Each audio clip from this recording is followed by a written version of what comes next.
उसे कहीं ना कहीं मिली है।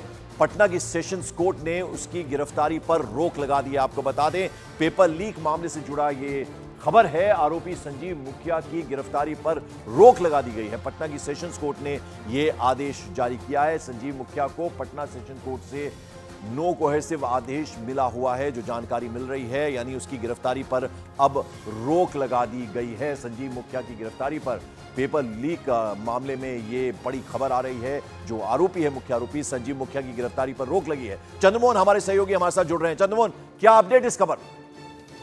बिल्कुल, देखिए, जो जानकारी मिली है उसके मुताबिक 5 मई को नीट पेपर लीक मामले में पटना के शास्त्री नगर थाने में एफआईआर दर्ज होता है और उसके बाद पूरे मामले की जांच होती है। इस मामले में अब तक नीट पेपर लीक को लेकर 24 लोगों की गिरफ्तारी हो चुकी है और इसका किंग पिन संजीव मुखिया माना जा रहा है। लेकिन अभी जो जानकारी मिली है उसके मुताबिक 5 मई को पटना के शास्त्री नगर थाने में नीट पेपर लीक को लेकर एफआईआर दर्ज होता है और ठीक उसके 1 महीने बाद यानी 5 जून को संजीव मुखिया पटना के एक न्यायालय से नो कोर्सिव ले चुका है। मतलब ये है कि उसकी गिरफ्तारी नहीं हो सकती है नो कोर्सिव मिलने की वजह से, और न ही पुलिस उससे इंट्रोगेशन कर सकती है। तो अब तक उसको राहत मिलते हुए नजर आ रहा है। लेकिन आज इस मामले पर भी सुनवाई है और सुनवाई में ये तय होगा कि क्या नो कोर्सिव कंटिन्यू रहेगा या फिर उसको वहीं पर रोक लगा दी जाएगी। अगर रोक लगा दी जाती है आज ही, तो फिर उसकी गिरफ्तारी के लिए अगली छापेमारी शुरू हो जाएगी और ये माना जा रहा है कि संजीव मुखिया की गिरफ्तारी हो जाएगी तो सब कुछ सामने आ जाएगा कि पेपर उसके पास कैसे पहुंचा था और फिर वो कैसे अपने गुर्गों के पास पहुंचाया, लोगों के पास पहुंचाया। चलिए चंद्रमोहन, बहुत बहुत शुक्रिया इस अपडेट के लिए आपका। और बड़ी खबर लोकसभा स्पीकर से जुड़ी हुई, कल 18वीं लोकसभा के लिए स्पीकर का चुनाव होगा और आज 12 बजे तक कैंडिडेट को अपना नॉमिनेशन दाखिल करना होगा।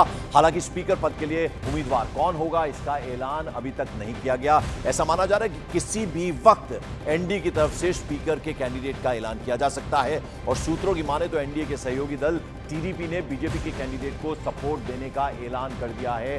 तो ये बड़ी खबर अभी आ रही है, यानी कैंडिडेट कौन होगा इसका ऐलान आज किया जा सकता है, जो जानकारी मिल रही है स्पीकर पद के लिए। और आज 12 बजे तक उम्मीदवार को अपना नॉमिनेशन दाखिल करना है। कल 18वीं लोकसभा के लिए स्पीकर का चुनाव होना है, उस लिहाज से आज बड़ा दिन है। 12 बजे तक जो कैंडिडेट है उसे अपना नॉमिनेशन फाइल करना है। हालांकि स्पीकर पद के लिए कैंडिडेट कौन होगा अभी तक इस पर ये साफ नहीं हो पाया है, इसका ऐलान अभी तक नहीं किया गया है।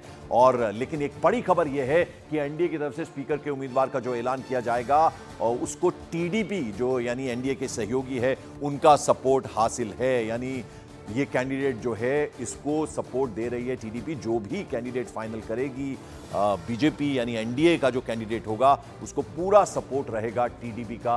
तो ये बड़ी खबर है।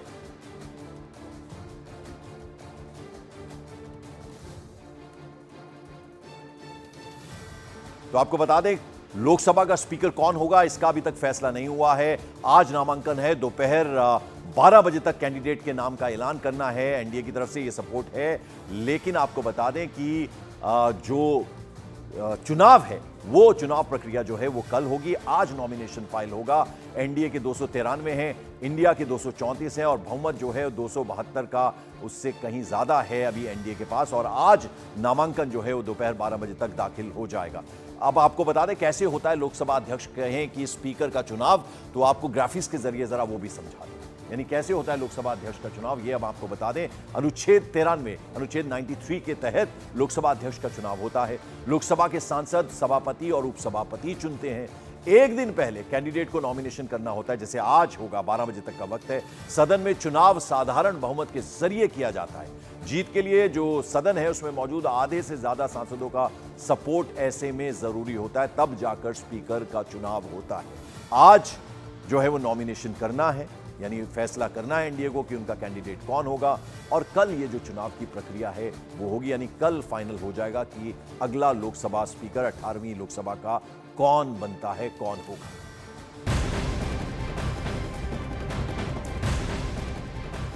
और मॉर्निंग प्राइम में अब बड़ी खबर, दिल्ली के मुख्यमंत्री अरविंद केजरीवाल की जमानत पर आज दोपहर 2:30 बजे दिल्ली हाई कोर्ट का फैसला आएगा।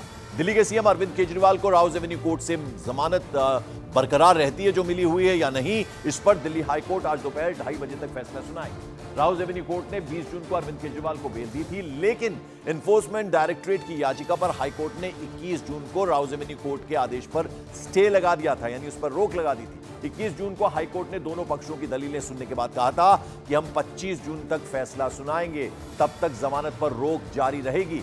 हाईकोर्ट के इस आदेश के खिलाफ अरविंद केजरीवाल ने सुप्रीम कोर्ट में याचिका दाखिल की थी। हालांकि सुप्रीम कोर्ट ने हाईकोर्ट का आदेश आने तक केजरीवाल को किसी भी तरह की राहत देने से इनकार कर दिया, यानी तिहाड़ जेल में ही है अरविंद केजरीवाल। कोर्ट ने कहा कि पहले हाईकोर्ट का फैसला आने दीजिए, उसके बाद कोई फैसला लिया जाएगा। तो आज हाईकोर्ट का फैसला आएगा तो पूरी आम आदमी पार्टी की निगाहें जो है उस फैसले पर टिकी हुई है। आपको बता दें, जब राउज एवेन्यू कोर्ट से जमानत मिली थी तो जबरदस्त तरीके से जश्न मनाया गया था आम आदमी पार्टी की तरफ से, लेकिन अचानक से उस पर स्टे लगा दिया गया और एक बड़ा झटका था एक तरह से। लेकिन आज हाईकोर्ट का फैसला आएगा तो उस पर अब आम आदमी पार्टी की, अरविंद केजरीवाल की निगाहें जरूर टिकी होगी कि क्या फैसला आता है, यानी वो जमानत का जो एक तरह से राउज एवेन्यू कोर्ट की तरफ से एक बड़ी राहत मिली थी वो बरकरार रहेगी या फिर कुछ और फैसला आता है। तो सबकी निगाहें हाईकोर्ट के फैसले पर रहेंगी आज तक।